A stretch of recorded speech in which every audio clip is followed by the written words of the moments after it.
아이스킹이라 불렸던 한 남자를 아십니까? 냉장 기술조차 제대로 없던 19세기, 그는 겨울 호수에서 떼어낸 얼음을 하얀 황금이라 부르며 뜨거운 카리브해의 휴양지에 팔겠다는 기상천외한 도전을 시작합니다. 이 말도 안 되는 아이디어로 세상을 놀라게 한 보스턴의 미치광이, 그가 바로 아이스킹 프레더릭 튜더입니다. 그런데 그의 사업 앞엔 큰 장벽이 놓여 있었죠. 쉽게 녹아내리는 얼음 때문에 손실률이 66%에 달했는데요. 배에 실은 얼음 3분의 2가 녹아버린 거죠. 하지만 그는 톱밥으로 얼음을 덮어 손실률을 8% 이하로 낮추는 단순하지만 혁신적인 방법을 찾아냅니다. 그리고 마침내 쿠바 아바나에서 음료에 얼음을 넣어 팔기 시작하죠. 푹푹 찌는 더위 속 생전 처음 맛본 압도적인 시원함. 사람들은 얼음에 열광했고 튜더는 시원함이라는 경험을 파는 데 성공하죠. 그로부터 200년이 흘러 이제 얼음은 더 이상 특별한 존재가 아닙니다. 언제 어디서든 쉽게 구할 수 있고 시원한 음료 한 잔은 우리 일상의 소소한 행복이 됐죠. 덥고 지친 우리에게 얼음은 그야말로 고마운 존재가 아닐 수 없습니다. 그러나 우리가 단 한 번도 의심해 본 적 없는 이 고마운 얼음이 어쩌면 우리의 건강을 위협하는 배신자일 수 있다는 사실 믿겨지시나요? 오늘 브랜드 TMI에서는 배신자 얼음에 대해 얘기해 보려고 합니다. 우리는 왜 그토록 얼음을 굳게 믿어왔을까요? 얼음은 안전하다는 믿음. 그 근거는 과연 뭘까요? 아마 대부분은 이렇게 생각하실 텐데요. 물을 꽁꽁 얼리면 그 안에 있던 세균도 다 죽는 거 아니야? 너무도 당연해 보이는 상식처럼 들리죠. 하지만 전문가들은 그 믿음이 위험한 오해라고 경고합니다. 얼린다고 해서 모든 세균이 사라지는 것은 아니기 때문이죠. 대부분의 박테리아는 그저 증식 속도가 느려질 뿐 영하의 온도 속에서도 살아남습니다. 마치 겨울잠을 자는 곰처럼 얼음 속에 숨어 있다가 녹는 순간 다시 활동을 시작하는 거죠. 특히 리스테리아균은 얼음이 녹을 때 더 활발하게 증식할 수 있어 주의해야 합니다. 리스테리아균에 감염되면 초기에는 고열, 근육통, 구토 등 독감과 비슷한 증상을 보이다가 이 균이 혈액을 타고 퍼지면 뇌수막염이나 폐혈증 같은 치명적인 합병증으로 이어질 수 있죠.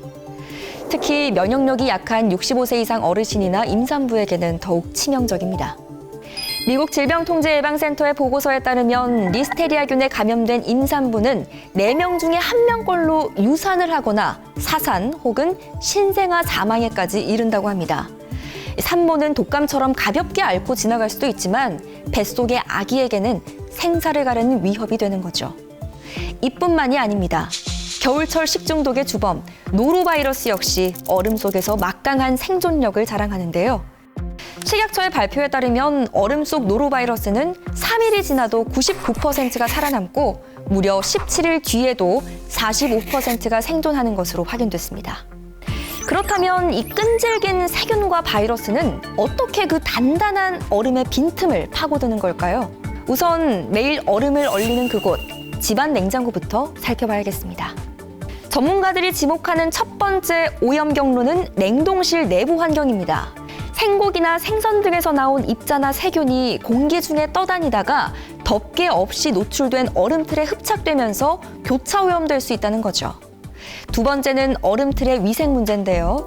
자주 세척하지 않은 얼음틀은 표면에 미세한 흠집 사이로 물때나 세균이 스며들고 그 안에서 쉽게 증식할 수 있는 환경이 만들어지는 거죠. 마지막으로 정수되지 않은 물을 사용하거나 얼음을 꺼내는 손이 깨끗하지 않다면 오염의 가능성은 더욱 커지게 됩니다. 결국 이 모든 원인들이 합쳐져 깨끗하다고 믿었던 얼음이 우리를 배신하는 거죠. 이제 얼음도 마음 놓고 먹기 힘들겠네 생각하시는 분들도 있을 텐데요. 하지만 전문가들은 문제의 본질을 이해하면 해법이 보인다고 말합니다. 얼음도 물처럼 관리해야 합니다. 첫째, 무엇보다 중요한 건 어떤 물로 얼리느냐입니다. 전문가들은 정수된 물이나 끓였다가 식힌 물을 사용할 것을 권장하고 있습니다. 둘째, 손이 닿거나 상온에 자주 노출되는 얼음틀은 주기적으로 세척해야 합니다. 최소한 일주일에 한 번 중성세제로 깨끗이 닦은 뒤 물기를 완전히 말린 상태에서 사용해야 이 세균의 증식을 막을 수 있습니다. 셋째, 얼음은 반드시 밀폐 용기에 보관해야 합니다. 얼음이 다 얼면 뚜껑 있는 밀폐용기나 지퍼백에 옮겨 담아야 다른 음식물로부터의 교차 오염을 막을 수 있습니다. 마지막으로 얼린 얼음이 녹지 않게 반드시 영하의 온도에서 냉동 보관해야 합니다. 맛도 위생도 지키기 위해선 말이죠. 정수기로 제조하는 얼음도 보관에 신경을 써야 합니다.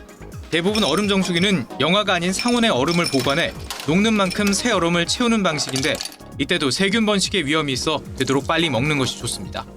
물 관리, 얼음틀 세척, 밀폐용기, 그리고 냉동 보관까지 생각보다 신경 쓸 게 정말 많죠. 바쁜 일상 속에서 이걸 매번 완벽하게 챙기는 건 솔직히 많이 벅찰 것 같은데요. 그런데 이 모든 과정을 한 번에 끝낼 수 있다면요? 그 해답을 LG 퓨리케어 오브제 컬렉션 얼음 정수기가 제시합니다.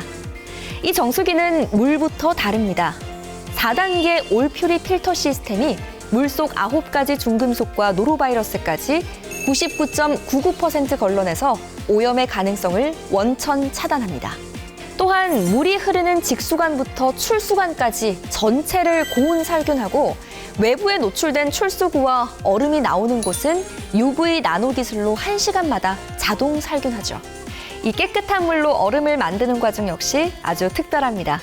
LG전자가 특허받은 자동 제빙 기술은 물을 위에서 아래로 천천히 얼리면서 물속의 기포를 밀어내 속까지 투명하고 단단한 원형 얼음을 만들죠.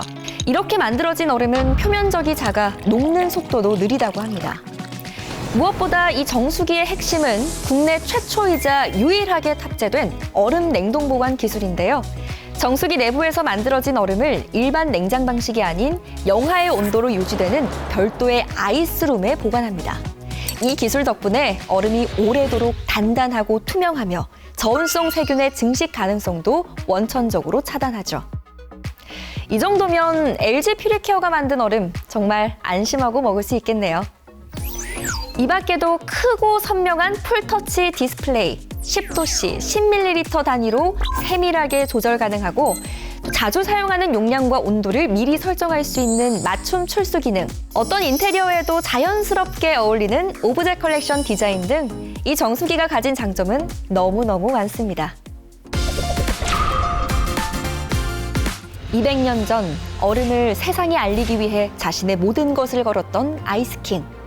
그의 진심이 얼음의 가치를 바꿨듯이 LG의 얼음을 향한 진심은 깨끗함의 기준을 바꿨습니다.